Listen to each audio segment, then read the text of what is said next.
ఏడుకొండలవాడ వెంకటరమణ గోవింద గోవింద.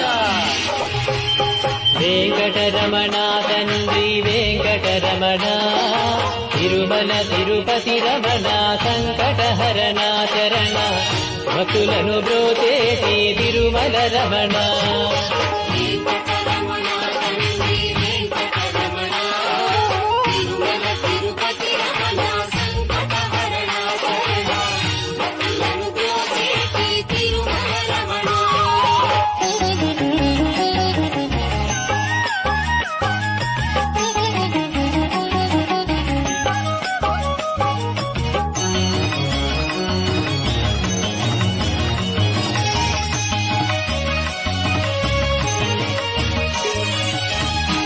తెలవారుజాముల్లో వెంకటరమణ తండ్రి సుప్రభాతము చేసెను సురుల